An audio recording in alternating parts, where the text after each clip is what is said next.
Uma das questões que me perguntaram é sobre a eficiência de fazer a panturrilha no leg press. Definitivamente não é a melhor opção, mas é uma opção, principalmente se você está com, por exemplo, problemas lombares. Outras pessoas acham que isso aqui é muito arriscado fazer, porque de repente você pode perder o controle. Dependendo da máquina, você pode deixar os limitadores já em posição, sem que isso limite a amplitude do seu movimento. Em outras máquinas, isso não é possível. Porém, algumas pessoas acham que pelo fato de você poder colocar muita carga aqui, você terá um trabalho expressivo na panturrilha. E mencionam essa carga numa máquina de leg press com uma angulação que normalmente é de 45 graus. Só que isso não tem absolutamente nada a ver a sobrecarga que você coloca no equipamento com a sobrecarga que você efetivamente movimenta a articulação do seu tornozelo para fazer o trabalho da panturrilha. E nós vamos verificar isso daqui a pouco. E eu dou um exercício infinitamente melhor a panturrilha realizado em um Smith Machine. Bom, para isso, eu utilizei um limitador aqui dessa Kraken, que é esse equipamento excelente da Nakajin, como suporte para a ponta dos meus pés. Você pode até utilizar uma anilha, mas você observa que aqui a amplitude que vai me fornecer é maior, tá? Porque a anilha é menos alta do que esse suporte, que é esse limitador que já vem com a máquina, tá? Então eu empunho, bato os pés e realizo a minha panturrilha. E eu vou explicar para vocês por que isso aqui é infinitamente melhor. E detalhe, ó, lá na máquina do leg press eu usei 20 kg de cada lado. E aqui também, ó, 20 kg de cada lado. Lá tem o peso do carrinho, que não vai ser muito diferente do peso dessa barra, que é o sistema que movimenta. E agora nós vamos estudar por que aqui é infinitamente melhor do que no leg press, que também pode ser utilizado, tá? Mas eu vou explicar para vocês por que aqui é infinitamente melhor. Vamos lá. Muito bem. Muitas pessoas se gabando porque utilizam muita carga. Por exemplo, naquele equipamento lá no Super Squat, que a pessoa coloca 600 quilos, um monte de anilha, tudo que dá, ele acha que está suportando 500 quilos nos seus ombros. Não. Isso é pura falta de compreensão do que é alavanca, do que é torque. Todas essas informações sobre vários exercícios vocês têm acesso a este conteúdo no curso online Mecânica da Musculação, uma visão prática. Acesso aqui pela descrição. E eu começo agora a ministrar cursos presenciais de mecânica aplicada à biomecânica. E esse conhecimento dá uma diferença gigantesca na sua atividade profissional, no seu treino. Então aqui é a coisa mais simples do mundo. A pessoa se gabando lá, mas aqui no leg press para panturrilha eu consigo colocar muito peso. O que ele acha que ele não consegue aqui na mesma sobrecarga na posição ortostática. É lógico que não, né? Porque aqui existe uma decomposição. Tá aqui o desenho de um leg press, tá? Tá aqui a anilha. Eu supus aqui que nós estivéssemos com 50 quilos, mudando para força-peso e considerando a gravidade cerca de 10 metros por segundo ao quadrado, equivale a 500 newtons, tá? Mas são 50 quilos lá, são os 20 quilos de cada lado, mais os 10 quilos aproximadamente lá, o peso do carrinho ou o peso da barra. Então o que acontece? O leg press normalmente ele tem uma angulação de 45 graus. Então qual que é realmente a força-peso que eu utilizo aqui na articulação do meu tornozelo para movimentar o carrinho, sem considerar o atrito do equipamento?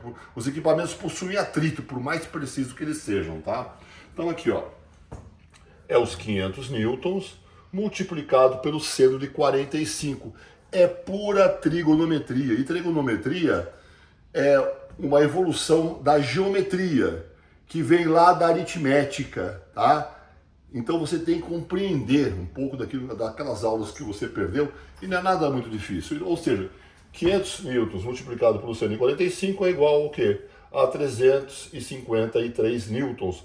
Ou seja, você acha que está realizando esse trabalho com 50 quilos? Não, é apenas 35,3.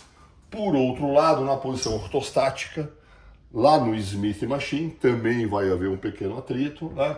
A força-peso que existe sobre a sua articulação, o seu tornozelo, é os mesmos 500 newtons, né?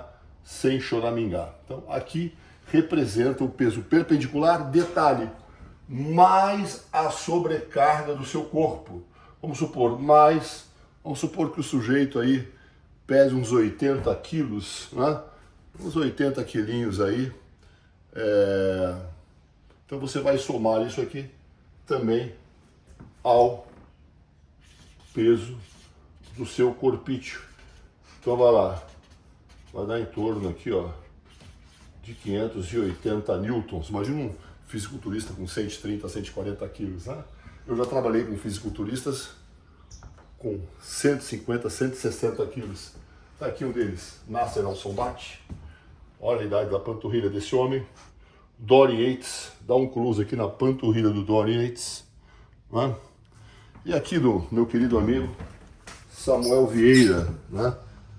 Que foi um grande atleta, olha o começo da panturrilha dele ali. E treinou pesado, hein? E eu não conheço nenhum desses atletas fizeram panturrilha no leg press.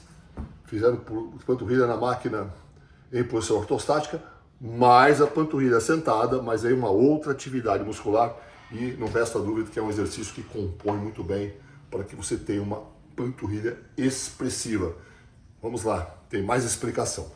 Outro sim, a projeção do eixo perpendicular ao seu corpo, passando aqui na altura do calcanhar, olha só, de lado, a altura do calcanhar, ele promove um efeito sobre a articulação bastante eficiente, bem diferente do eixo que passa no plano inclinado na linha reta da sua perna, terminando na ponta do seu pé, ali na máquina de leg press, que está ali a fundo, produzindo um efeito de tensão inferior a este do efeito perpendicular, mesmo porque você também tem o fator que é a sobrecarga do seu corpo, como nós observamos. Outros sim. Ambos exercícios são considerados exercícios de cadeia cinética fechada. Nos exercícios de cadeia cinética fechada, existe uma tensão sobre as suas articulações, fazendo com que o movimento seja mais confortável pelo fato de ser mais natural, diminuindo as forças de cisalhamento. É mais ou menos assim. Vocês já perceberam que quando você agacha com peso nenhum ou com pouca sobrecarga, parece ser menos confortável de quando você coloca muita carga e agacha a fundo. Existe uma ação pneumática, uma liberação de líquido sinovial nas suas articulações, promovendo um efeito hidráulico e uma espécie de amortecimento e conforto articular. Quando você realiza o exercício lá no leg press, você não tem a mesma pressão produzida pela própria ação da gravidade. Também é considerado, muito embora exista uma polêmica em volta disso, o exercício de cadeia cinética fechada. Mas eu diria para você que, no mínimo, aquela cadeia cinética fechada é menos fechada do que essa em posição ortostática. Seria a mesma comparação de fazer o agachamento e o próprio leg press ali, correto? Então, eu acho que esse cabedal de informações é o suficiente, mas nada será melhor do que você ir para a academia, fazer a sua panturrilha no leg press e depois fazer a sua panturrilha em um Smith Machine. Ah, mas eu tenho uma máquina de panturrilha. A máquina de panturrilha, ela também decompõe a força em função das alavancas. Por exemplo, lá na Temple Gym, existia uma máquina com 1000 libras, ou seja, cerca de 500 quilos, né, que existiam de placas ali. Porém, existe uma distância entre o eixo conectado às placas e o momento em que você apoia os seus ombros. Então, para aquele equipamento, mais ou menos aqueles 500 quilos representariam cerca de 300 nos seus ombros, tá? Então não se deixe enganar por esses números. E se você tiver muitas dúvidas a esse respeito, que eu tenho certeza que você tem, diferença entre pesos livres, máquinas, ação de cabos, polias concêntricas, excêntricas, correntes, elásticos e muito mais, não perca o seu tempo. Matricule-se no curso Mecânica da Musculação, uma visão prática, e apareça nos eventos presenciais, ok? Nos vemos por lá.